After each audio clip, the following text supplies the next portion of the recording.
نحمده ونصلي ونسلم على سيدنا ومولانا وملجأنا ومأوانا محمد سيد رسوله النبي الأمي المكي المدني الهاشمي المطلبي. أما بعد فأعوذ بالله من الشيطان الرجيم. بسم الله الرحمن الرحيم. مرج البحرين يلتقيان بينهما برزخ لا يبغيان فبأي آلاء ربكما تكذبان يخرج منهما اللؤلؤ والمرجان فبأي آلاء ربكما تكذبان. صدق الله مولانا العظيم وبلغنا رسوله النبي الكريم ونحن على ذلك لمن الشاهدين والشاكرين والحمد لله رب العالمين. الله رب محمد صلى عليه وسلم نحن عباد محمد صلى عليه وسلم لي خمسة أطفي بها حر الوباء الحاتمة المصطفى والمرتضى وابناهما والفاطمة. صلاة وسلام عليك يا رسول الله وعلى آلك وأصحابك وأزواجك صدق يا حبيب الله. واجب التعظیم قابل صد تکریم معزز خواتین حضرات، اللہ رب العزت کی توفیق اور حضور ختم مرتبت احمد مجتبیٰ محمد مصطفیٰ علیہ التحیۃ والثناء کی نگاہ مقدس کے تصدق راکب دوش مصطفیٰ دل بند علی مرتضیٰ جگر گوشائے فاطمۃ الزہراء نور نظر محمد مصطفیٰ اخی اصغر حسن مجتبیٰ اخی اکبر زینب مرتضیٰ سیدنا و مولانا امام حسین رضی اللہ تعالی عنہ علیہ السلام کی یاد میں منعقد صاحبزادہ سید قربان حسین شاہ صاحب مرحوم کے گھر میں محفل پاک میں حاضر ہیں. اللہ رب العزت میری اور آپ کی حاضری کو اپنی بارگاہ میں قبول و منظور فرمائے. انتہائی محتشم و محترم سامعین کرام، مجھے طلعت صاحب نے دعا کے لیے کہا، چونکہ ہم لوگوں کی کچھ مصروفیات ہی ایسی ہوتی ہیں. کل جمعہ بھی اور شام کو ہمارا اسلامک سینٹر کا بہت بڑا فنڈ ریزنگ ڈنر تھا، تو تقریباً رات 2 بجے وہاں سے فارغ ہوئے ہیں. اور ہمارے اسلامک سینٹر میں 2 روزہ ذکر امام حسین کے سلسلہ میں پروگرام تھا، جو کہ دن 3 بجے شروع ہوا ہے، اور ابھی میں وہیں پہ 2 گھنٹے کا لیکچر دے کے آیا ہوں. تو اب اسی سلسلہ میں مختصر سی بات کر کے دعا کر کے میں اجازت چاہوں گا. آپ انشاءاللہ پروگرام کنٹینیو رکھیے گا. تو میں نے اہل خانہ سے اجازت اس لیے طلب کی کہ کل پھر ہمارا الحمدللہ وہاں پہ کوئنس میں پروگرام ہے، تو اس وجہ سے میں مختصر سی گفتگو ذکر امام حسین امام عالی مقام سیدنا امام حسین رضی اللہ تعالیٰ عنہ کی حوالے سے کرنا چاہوں گا.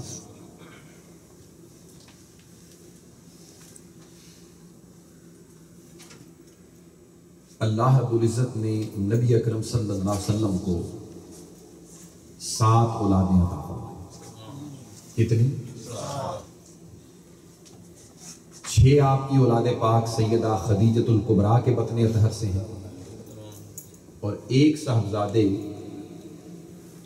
سیدہ ماریہ قبطیہ رضی اللہ تعالی عنہا کے بطن.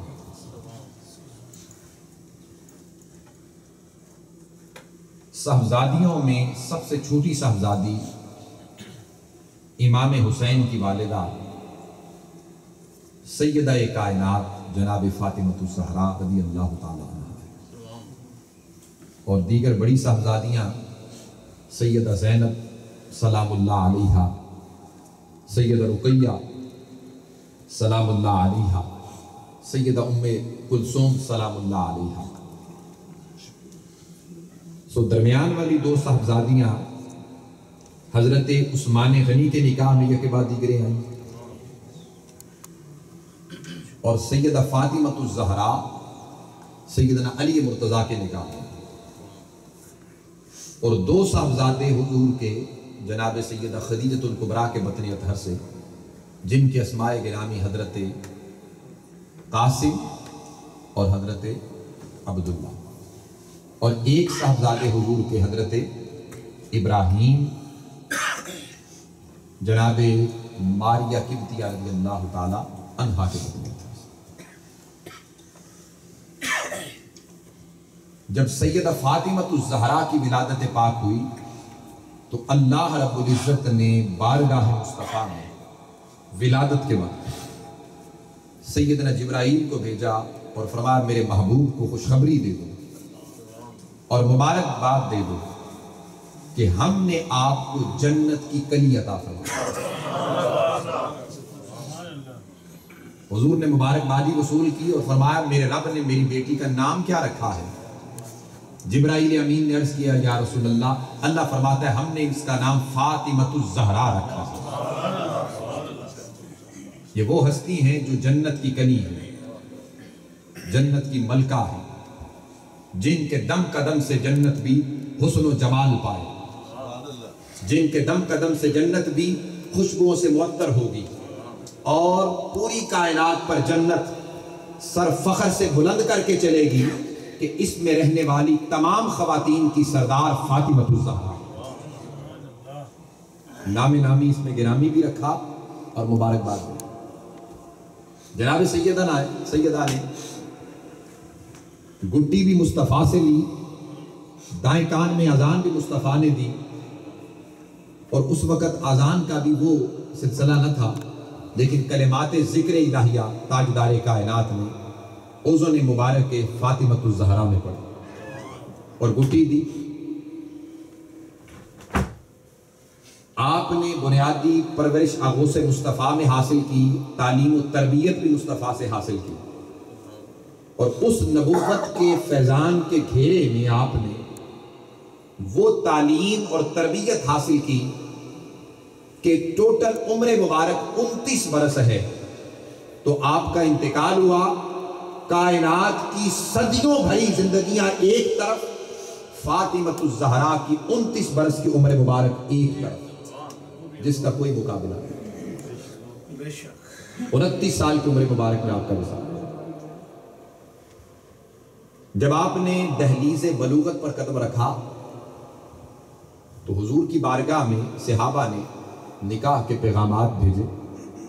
حضور علیہ السلام نے فرمایا مجھے اپنی اس بیٹی کے لیے اللہ کی وحی کا انتظار ہے۔ ہوئے دیگر صاحبزادیوں کے نکاح بھی جناب سیدہ رقیہ اور ام کلثوم کے حکم الہی کے تحت ہے، لیکن اس کے لیے خاص حضور نے جواب دیا کہ وحی الہیہ کا انتظار ہے۔ حضرت عثمان غنی نے حضرت علی مرتضیٰ سے فرمایا کہ علی آپ بھی حضور کی بارگاہ میں جائیں۔ حضور فرماتے ہیں علی مرتضیٰ کہ میں نے تو تربیت اور ٹکڑے ہی مصطفیٰ کے کھائے ہیں، کیونکہ حضور علیہ السلام نے آپ کو بچپن میں گود لے لیا تھا، اپنی تعلیم و تربیت میں لے لیا تھا۔ جناب سیدنا ابی طالب کثیر العیال تھے، جس وجہ سے حضور علیہ السلام نے حضرت عباس ابن عبد المطلب اور حضرت امیر حمزہ سے فرمایا کہ جناب ابی طالب کے کچھ صاحبزادے آپ لے لیں اور ایک کو میں لے لیتا ہوں۔ تو انہوں نے دو صاحبزادے انہوں نے لے لیے، علی مرتضیٰ حضور کے حصے میں، تو لہٰذا میں نے تو ٹکڑے ہی مصطفیٰ کے کھائے ہیں، میں کس منہ سے حضور کی بارگاہ میں عرض کروں۔ جناب عثمان غنی نے فرمایا آپ جائیں۔ سیدنا عثمان غنی نے ڈھارس بندھائی، جناب علی مرتضیٰ دروازہ مصطفیٰ پر پہنچے، دروازہ کھٹکھٹایا، سیدہ عائشہ نے دیکھا، حضور سے عرض کی یا رسول اللہ علی آئے ہیں، جو پہلے ہی علی ہیں، آقا علی آئے ہیں۔ حضور نے فرمایا دروازے کھولو۔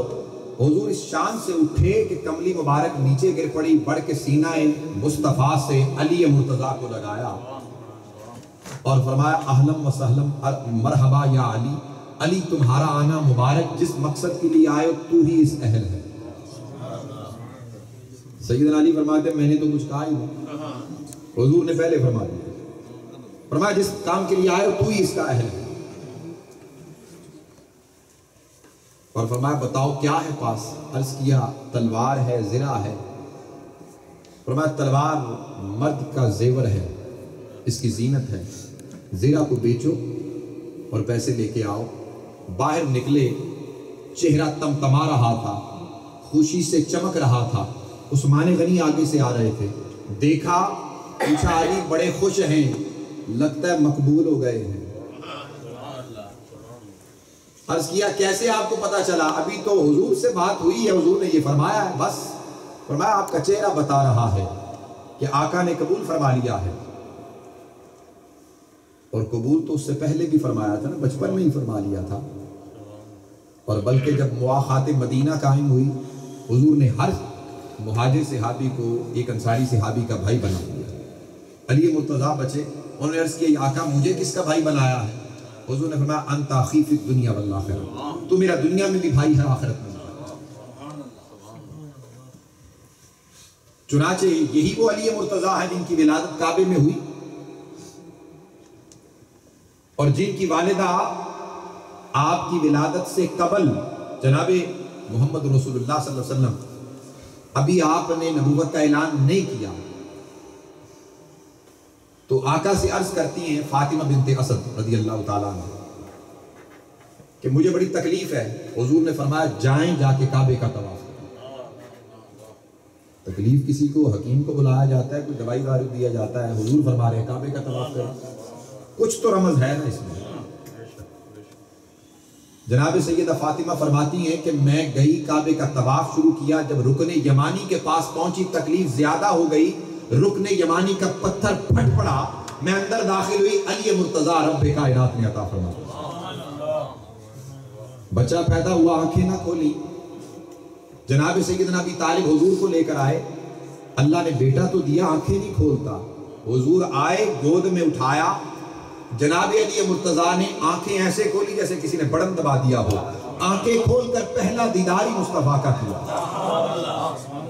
پہلا دیدار، پہلی نظر چہرہ مصطفیٰ پہ پڑی، اور ایک وہ نظر تھی مصطفیٰ کی جب علی مرتضیٰ کی گود میں آقا آرام کر رہے تھے، آنسو علی مرتضیٰ کے مصطفیٰ کے چہرے پر پڑے، پوچھا علی رو رہے ہو؟ عرض کیا عصر قضا ہو گئی۔ حضور نے آنکھیں کھولی، پہلی نظر چہرہ علی پہ پڑی، فرمایا نماز ادا پڑھنی ہے یا قضا؟ علی چپ ہیں، عرض کرتے ہیں آقا نیندے مصطفیٰ پر قربان ہو، علی پھر بھی قضا پڑھے؟ معاملہ سمجھ میں نہیں آتا۔ حضور نے دعا فرمائی اللہم ان علیاً فی طاعتک و فی طاعت رسولک، مولا علی تیری اور تیرے رسول کی اطاعت میں تھا۔ حضور نے اشارہ کیا، سورج ایسے پلٹا جیسے انگلی سے ڈور بندی ہو، سورج الٹے پاؤں پلٹے، چاند اشاروں سے ہو چاک، اندھے نجدی دیکھ لے قدرت رسول اللہ۔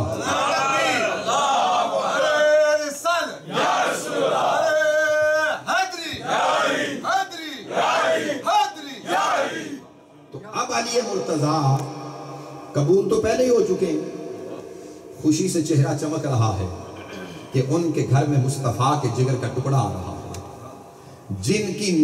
جن میں 9 حصے مصطفیٰ کی جان ہے۔ فاطمہ بضعۃ منی، جناب علی مرتضیٰ سے فرمایا کیا بات ہے؟ پھر انہوں نے عرض کیا یہ حضور نے فرمایا ہے، تو انہوں نے کہا ٹھیک ہے لاؤ زرہ میرے حوالے کرو، زرہ دی، پیسے دیے، قیمتی ترین زرہ کے پیسے دیے، دے کر ساتھ ہی کہا علی یہ آپ کو تحفہ دیتا ہوں، زرہ بھی لے لیں۔ جن پیسوں کے ذریعے سے آقا علیہ السلام علی و فاطمہ کے گھر کا سامان منگوانے لگے ہیں، وہ پیسے عثمان کی جیب سے آئے۔ جن پیسوں سے علی و فاطمہ کا ولیمہ ہوا ہے، وہ پیسے عثمان کی جیب سے آئے ہیں۔ وہ پیسے کس کی جیب سے ہیں؟ عثمان کی جیب سے ہیں۔ اور جن پیسوں سے علی و فاطمہ کا حق میں ادا ہوا ہے، وہ پیسے عثمان کی جیب سے ہیں۔ وہ پیسے کسی اور کی جیب سے، اور خود محمد مصطفیٰ کا نکاح خدیجہ سے جب ہوا ہے، وہ پیسے علی کے والد کی جیب سے آئے ہیں۔ جناب سیدنا ابی طالب کی جیب سے وہ پیسے آئے ہیں۔ سیدنا ابی طالب کو کافر کہنے والوں، آدم و حوا کا نکاح ہو تو اللہ فرمائے آدم حوا کو حق مہر دے، آدم کہیں پیسے کوئی نہیں پاس، حق مہر کیا دوں؟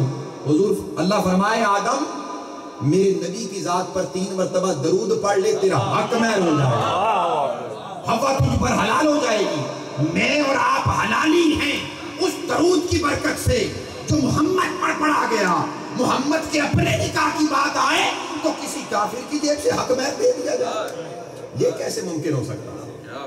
یہ ممکن نہیں ہے۔ تو اگر ہوا ہے، اگر کوئی کافر کہتا ہے تو میں اس سے یہ کہتا ہوں، کیا حضور نے تجدید نکاح بعد میں کی تھی؟ حق محل کیا دوبارہ دیا تھا؟ کوئی روایت بھی ایک ایسی نہیں ہے۔ تو لہٰذا وہ حق محل جو حضرت سیدہ خدیجہ اور تاجدار کائنات کے نکاح کی باری آئی تھی تو وہ سیدنا ابی طالب کی جیب سے گیا تھا، اور علی و فاطمہ کے نکاح کی باری آئی تو پیسے کس کی جیب سے آئے؟ کس کی جیب سے آئے؟ عثمان غنی کی جیب سے۔ اور حضرت علی مرتضیٰ جب بارات لے کر آئے تو والد کی جگہ کون آ رہا ہے؟ ابو بکر آ رہے ہیں، فاروق اعظم آ رہے ہیں، عثمان غنی آ رہے ہیں، اور بٹھایا گیا، بارات بیٹھ گئی۔ کہاں بیٹھی؟ ایک وہ وقت تھا کہ سیدہ خدیجہ کے گھر میں ساری کائنات کا دولہا گیا تھا، آج اس دولہے کے گھر میں علی مرتضیٰ دولہا بن کر آ رہا تھا۔ مسجد نبوی میں آئے، مسجد نبوی میں ایک نماز پڑھی ہوئی، کتنی نمازیں ہیں؟ 50,000۔ اور مسجد نبوی کا ایک خاص ٹکڑا ہے جسے کہتے ہیں ما بین بیتی و منبری روضۃ من ریاض الجنہ۔ آقا علیہ السلام وہاں جلوہ فروز ہیں، علی و فاطمہ کا نکاح وہاں پڑھا گیا، ریاض الجنہ میں پڑھا گیا۔ نکاح سے پہلے حضور بیٹھے ہیں، حضور نے مڑ کے دیکھا جبرائیل امین تشریف لائے ہیں، پوچھا کیسے جبرائیل آئے ہو؟ عرض کیا رب کائنات نے بھیجا ہے کہ جا کے حضور سے عرض کیجئے میں نے عرش پر علی و فاطمہ کا نکاح پڑھا دیا ہے، آپ فرش پہ پڑھا دیں۔ قرآن کہتا ہے مرج البحرین یلتقیان بینہما برزخ لا یبغیان۔ رب کہتا ہے ادھر سے علی کی صورت میں ولایت کا سمندر ہے، ادھر سے فاطمہ کی صورت میں عصمت و طہارت کا سمندر ہے، جب دونوں سمندر ملے یخرج منہما اللؤلؤ والمرجان، اس میں حسن کی صورت میں موتی نکلا، حسین کی صورت میں مرجان نکلا۔ یہ دو موتی اللہ پاک نے یخرج منہما اللؤلؤ والمرجان عطا فرمایا۔ نکاح ہو گیا، حضور علیہ السلام نے فرمایا عائشہ تو بھی ان کے ساتھ جا، ام سلمہ تو بھی ان کے ساتھ جا، فاطمہ بنت اسد ساتھ جا رہی ہیں جو علی مرتضیٰ کی والد، دیگر ازواج مطہرات صحابیات جا رہی ہیں، سارے صحابہ حضور کے ساتھ بعد میں چلے جب حضور نے فرمایا جا کے انہیں سین میں بٹھا دینا، میں تمہارے پیچھے آ رہا ہوں۔ حدیث میں آتا ہے جس کو امام حاکم نے مستدرک میں نقل کیا، حضور گئے دونوں کو اکٹھا بٹھا کر حضرت علی مرتضیٰ کی چادر اور جناب فاطمہ الطاہرہ کی چادر کو آپس میں جوڑا اور انہیں گانٹھ دی، گرا دے کر حضور نے پانی منگوایا، منگوا کر اس پر دم کیا اور دم کر کے پانی لے کر دونوں پر چھڑکا، اور چھڑکنے کے بعد فرمایا باری تعالیٰ انہیں پاکیزہ مطہر اولاد عطا فرماتا۔ اللہ نے فرمایا انما یرید اللہ لیذھب عنکم الرجس اہل البیت ویطہرکم تطہیرا۔ اللہ تو چاہتا ہی یہ ہے نبی کی اہل بیت تمہیں پاک کر دے، اس نے خوب پاک و صاف کر دیا۔ جب خوب پاک و صاف کر دیا تو اعلان فرما دیجیے محبوب قل لا اسألکم علیہ اجرا الا المودۃ فی القربی، کہ اللہ کی توحید، دین حقہ کی دعوت اور قرآن کی ہدایت تمہیں عطا کی ہے، اس کے بدلے میں کچھ مانگتا نہیں، اگر مانگتا ہوں تو فقط یہ مانگتا ہوں یہ میری اولاد ہے، اس سے مودت کرنا، اس سے محبت کرنا۔ امام حسن مجتبیٰ کی ولادت ہو گئی، ان کی ولادت کے 6 ماہ بعد امام حسین کی ولادت ہوئی۔ آقا علیہ السلام تشریف لے کر گئے، پوچھا میرے اس بیٹے کا نام کیا رکھا ہے؟ سیدہ فاطمہ الزہرا نے عرض کی یا رسول اللہ آپ نے پہلے ان کا نام حسن رکھا تھا، ان کا نام جناب علی نے حرب رکھا تھا، اب ان کا نام انہوں نے حرب رکھ دیا۔ حضور نے فرمایا نہیں بل ہوا حسین، وہ حسن تھے یہ حسین ہے۔ حضور نے نام رکھا، گٹی دی، گٹی کیسے دی؟ حضور نے پہلے اپنی زبان چسوائی، دائیں کان میں اذان دی، بائیں میں اقامت دی، کھجور منگوائی، اسے چبایا، وہ چسوائی، پھر شہد منگوائی، اسے پہلے خود کھایا اور وہی انگلی جناب امام حسین کے منہ میں ڈال دی۔ 7ویں روز بال اتروائے گئے، فرمایا ان کے برابر چاندی تول کر ہم وزن صدقہ کر دو، اور 2 بکرے منگوائے، ان کا عقیقہ کروا دیا۔ امام حسین کے حوالے سے روایات میں آتا ہے اور محدثین لکھتے ہیں، امام حسین جب بھی روتے آقا علیہ السلام ان کے لیے پریشان ہو جاتے، اور حضور فرماتے بیٹا فاطمہ تمہیں کہا ہے میرے حسین کو رلایا نہ کرو، اس کے رونے سے مجھے اذیت ہوتی ہے۔ جناب سیدہ فرماتی ہیں ابا جان یہ دودھ بہت تھوڑا پیتا ہے، اسے بھوک لگتی ہے، یہ روتا ہے، پلاتی ہوں پیتا نہیں۔ حضور فرماتے لاؤ مجھے دو، حضور اپنی گود میں اٹھا لیتے، اپنی زبان امام حسین کے منہ میں ڈال دیتے۔ محدثین نے لکھا ہے کہ امام حسین کا گوشت پوست دودھ سے نہیں مصطفیٰ کی زبان کے چوسنے سے بنا۔ امام حسین کا جو جسم کا ہڈیوں کا یہ جو گوشت پوست ہے یہ کس سے بنا ہے؟ مصطفیٰ کی زبان کے چوسنے سے بنا۔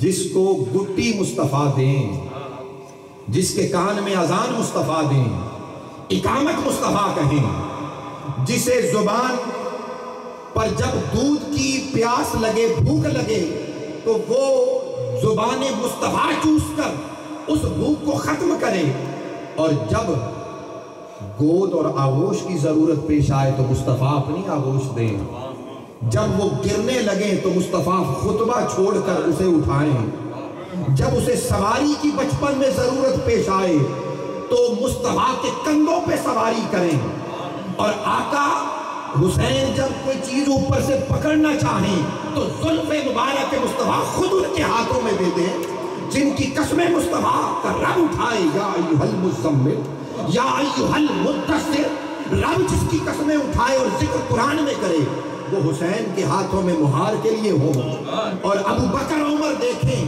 اور کہیں سواری کتنی اچھی ہے، مصطفیٰ کہیں ابو بکر عمر سواری کو اچھا کہہ کر اپنا سینہ ٹھنڈا کرتا ہے، سوار کو اچھا کہہ کر میرا سینہ بھی ٹھنڈا کرتا ہے۔ یہ کیوں نہیں کہتا سوار کتنا اچھا ہے؟ اور جب دونوں کے امام حسن و حسین کے لکھنے کی باری آئے، دہلیز تعلیم و تربیت پر قدم رکھیں تو تختیاں لکھنا شروع کریں۔ سیدہ فاطمہ کی بارگاہ میں دونوں جائیں، اماں بتائیں تختی کس نے خوبصورت لکھی ہے؟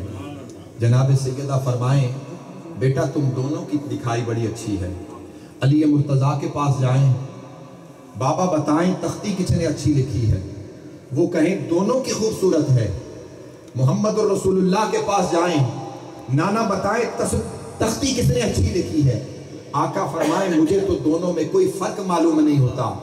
لوٹ کے واپس سیدہ فاطمہ کی بارگاہ میں آئیں، جناب فاطمہ فرمائیں میں 7 موتی اتارتی ہوں اور اتار کے تو پھینکتی ہوں، جو موتی زیادہ چن لے گا تختی اس کی اچھی ہوگی۔ موتی جناب سیدہ نے پھینکے، 7 موتی تھے، دونوں نے 3 چن لیے، 7ویں کی طرف دونوں کے ہاتھ بڑھے، رب کا جلیل القدر فرشتہ جبرائیل پہنچ کر توڑ دے اور کہے ایک ایک دونوں اٹھا لو۔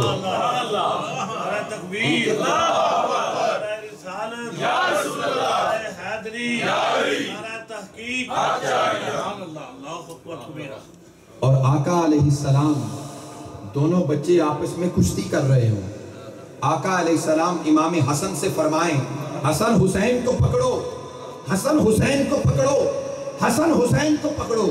سیدہ فاطمہ کہیں ابا جان آپ بڑے کو کہہ رہے ہیں وہ چھوٹے کو پکڑے، چھوٹے کی آپ مدد نہیں کر رہے۔ حضور فرمائے میں چھوٹے کو اس لیے نہیں کہتا، جبرائیل چھوٹے کو کہہ رہا ہوں، جبرائیل تو حسن، جبرائیل کہہ رہا ہے حسین کو حسن کو پکڑ، حسن کو پکڑ، حسن کو پکڑ، اس لیے میں کہہ رہا ہوں حسین کو پکڑ۔